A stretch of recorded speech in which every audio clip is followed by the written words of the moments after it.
Hey guys, I know that we missed our regularly scheduled stream this week, and I'm going to be talking it over with Palm and figuring out when it is that we can do a backup stream at this point. But I can tell you right off the bat that, not having your truck is a bad thing, and then fighting back and forth with the insurance company and the bank and trying to get the insurance company to talk to the bank, and one of those two entities being a gigantic corporate entity that I'm not going to be going back through. And of course, obviously, I'm not going to be naming either of these entities again.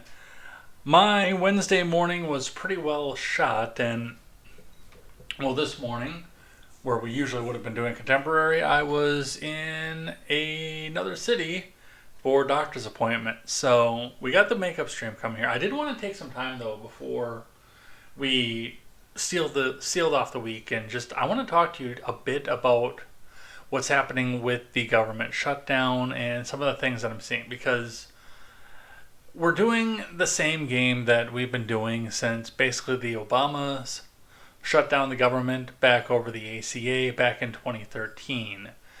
And I looked into this. We talked about this on Contemporary last week. Just looked at some of the old government shutdowns because, did you know that there was a government shutdown under Clinton? I didn't know that. Did you know there was one under Bush? I didn't know that. Well, I was in single digits at the time, but yeah, there was one under Bush. There was one under Carter. That was before I was born, but nobody talks about those particular government shutdowns. And one of the reasons they got so prominent into the news and everything else that goes along with that is based on the fact that Obama tried to make it hurt, is what he did. Because realistically, the government shutdown doesn't affect us on the ground. That's one of the things that I've been preaching basically since the last government shutdown, is the fact that it really does not affect the people on the ground. Now, you've got some government employees that are not going to get paid. Well, most of the government employees that aren't going to get paid because they're deemed non-essential by their employer.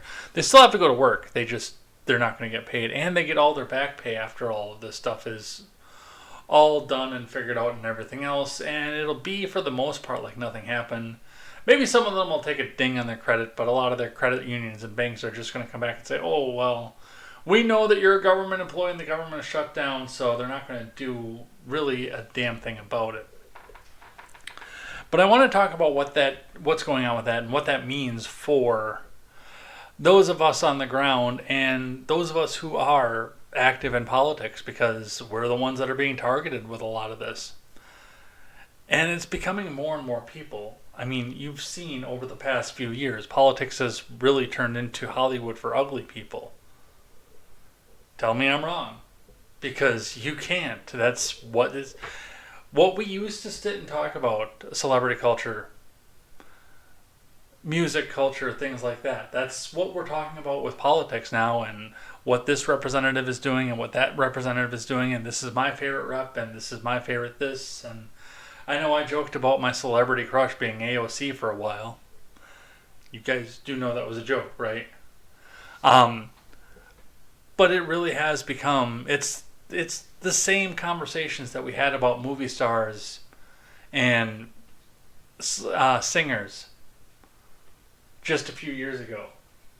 But with that being said, yes, there are a lot of people who have no idea what's going on with any of this, who are trying to come back in and weigh on, and getting influenced by people who are not going through the newsrooms anymore for the 6 o'clock news, but taking their message directly to the people on X and Twitter. And the biggest one that I've noticed is what's going on with this government shutdown and how both sides of the aisle have become so deeply entrenched in the narratives that they have in front of them and the ones that they've been told to believe, that you can't sit back and shake them. I've got a tweet from Eric Swalwell up here, and I've got one from Adam Schiff.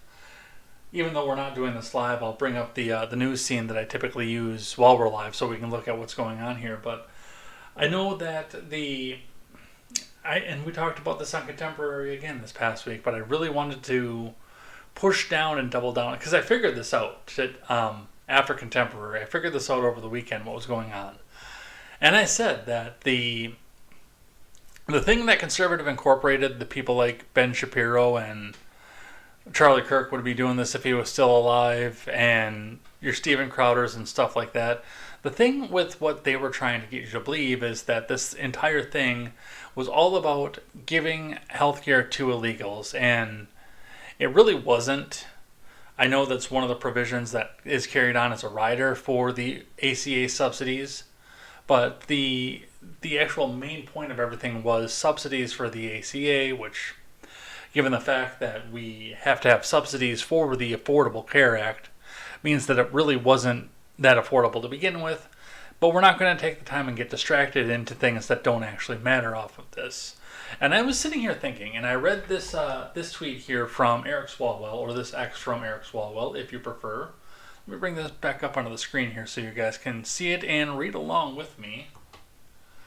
Eric Swalwell, repeating the same sentiment that, your people like your JoJo from Joy's and Adam Schiff and Jersey, My Wife's Son, Reliant, and, every single other Paige Hill that's out there, your Harry Sissons, your Chris Maury's, all those people are out there. We're all sitting out repeating the exact same line.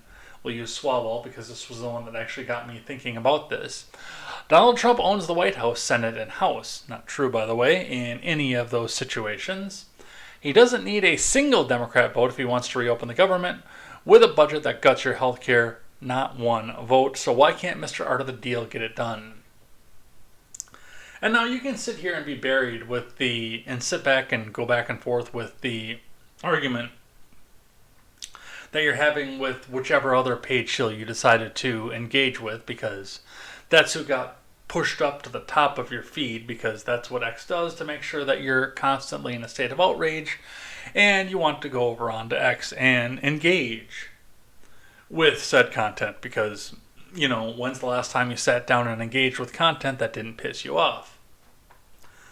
But it was the way Swalwell worded it that really made it click into my head of what this is actually all about. Now, anybody with any sort of modicum of knowledge of American civics in its current form right now understands the fact and knows that Democrats love to use it when it favors them, much like now, and they love to complain about it when it doesn't favor them, is the fact that our Senate rules have what's called a filibuster into them, in which for the vast majority of legislation that doesn't involve budget reconciliation, the Senate is required to break a 60-vote threshold, mostly for the ensurement that we're not sitting here and taking 50% plus one and letting those people run roughshod over everybody else who wasn't 50% plus one, 50% minus one, if you will.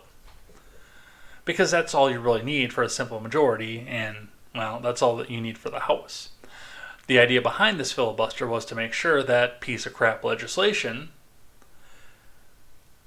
had to be amended, had to be presented in such a way that the representatives of the vast majority of the country agreed with them and wanted it to actually be done. It's meant as a slowdown for government. And when you're trying to ram the Democrat agenda in, Democrats hate this slowdown. But they love it on something like this. And when you look at something like this, what do you see? What do you see in the wording? He doesn't need a single Democrat vote if he wants to reopen the government with a budget that guts your health care, not one vote. But the Senate is split 53 to 47, so that's not true, because you need to get over that 60-vote threshold, unless, and that's what I figured out what this was, unless you want, for whatever reason, to have that filibuster defeated and set the rules for the immediate following Congress. Then you actually don't need a single Democratic vote. You need to take 2 votes in order to do it, but you don't actually need that single Democrat vote if it is that you want to do. But there again, and Harry Reid will come back here and tell you what a tremendous mistake this was. Ask Harry Reid what happens when not everybody agrees on whichever judge or Supreme Court justice, for that matter, is nominated and you can't get him past that 60-vote threshold. Ask him what happens. at this point now when Senate Democrats want to block a judicial nominee that a person that they abhorrently hate, like Donald Trump or George W. Bush when it was popular to abhorrently hate him. When they want to block a nominee from that person and leave that particular seat vacant, what happens? Harry Reid will tell you. Harry Reid will come right back out and tell you that, oh yes, well now we just rammed them through with 51 votes and nobody can do a thing about it. The slowdown is still on the vast majority of the legislation, and while yes, it would be very, very painful to Democrats right now to let Donald Trump's agenda, or so that they say, go completely through without any sort of roadblocks, because as Swalwell says, Donald Trump owns the White House, Senate, and House. They could use that in a campaign ad to come back out and say, hey, do you really want this to be what you have coming into 2026, 2027, and on forward into the presidential election of 2028? Hey, look, they can go back and run their agenda unimpeded. You better give us 50% plus one in the Senate, so we can go back and stop this unimpeded agenda. That's the only way we can stop it. And oh, hey, by the way, now that we control the House, the Senate, and presumably after 2028, if the propaganda machine does what the propaganda machine would do, or what Eric Swalwell hopes is going to happen, then they'll have the White House as well and be able to ram through whatever progressive agenda that they want without having to sell it to the representatives of 60% of the Senate. This entire thing is a dare. And once I saw this particular tweet, and I figured it out basically how we got from point A to point B. Now, with the ACA, we could sit here and have a conversation about the fact that if it needs subsidies, it's really not that affordable to begin with. And that's one of the other things that they're coming back out here and using, is saying that yes, because they're not going to come and subsidize this anymore, then your Affordable Care Act payments are going to become unaffordable in these 13 states, and then they list a big list of red states on top of this as well. But if it wasn't, quote, healthcare for illegals, or ACA subsidies, which is more aptly what's into this, there would have been another poison pill. It would have been, we can't pass this budget unless you put these gun control riders on it. We can't pass this budget unless you build a framework for single-payer health care. We cannot pass this budget unless you put this rider on here that lets any man that wants to go into the woman's restroom federally controlled. There would have been some sort of poison pill into this thing. They just had the convenient one of, oh, well, the ACA subsidies are expiring like now, so because of the big beautiful bill, so we're going to put this rider in here and we're all going to come back out and look like heroes. Obviously, no Senate Democrat is going to vote for these particular subsidies, not even the ones who reliably vote with Democrats, Thomas Massie, Rand Paul. Well, Massie, I guess, isn't a representative, so that wouldn't matter, but like the Rand Pauls of the world, who MAGA is 100% convinced is out there just trying to destroy their agenda. That is their view, not mine. I actually enjoy Rand Paul and the balance that he brings to the GOP in the Senate. I think he's a good man. I really do. But with that being said, okay, yes. You get the dare, you dare the GOP to go back and bust that filibuster down and vote through their new continuing resolution and open up the government, and oh good, the news media stops telling everybody that you're killing the veterans and you're killing the little kids and you're killing everybody else who we are sitting here trying to protect because you opened the government back up fully, because, let's face it, it's only under a partial shutdown. The world is saved. And then the next time there's Democrat control in all three branches of the government, oh look, the filibuster's gone. Oh, how did that happen?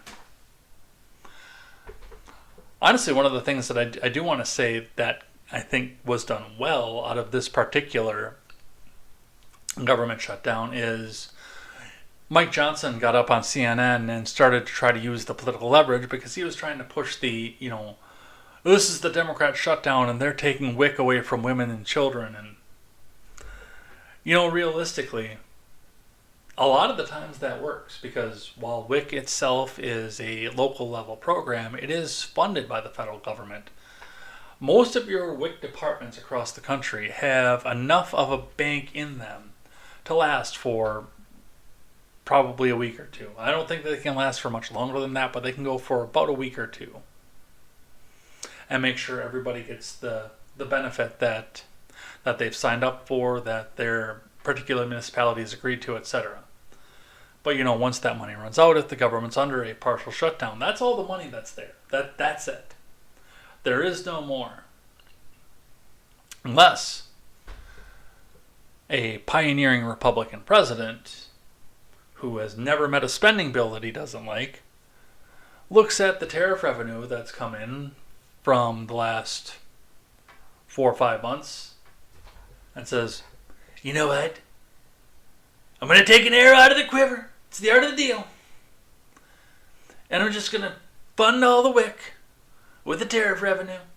It's going to be great. And I'm going to be everybody's favorite president again. That was a genius move.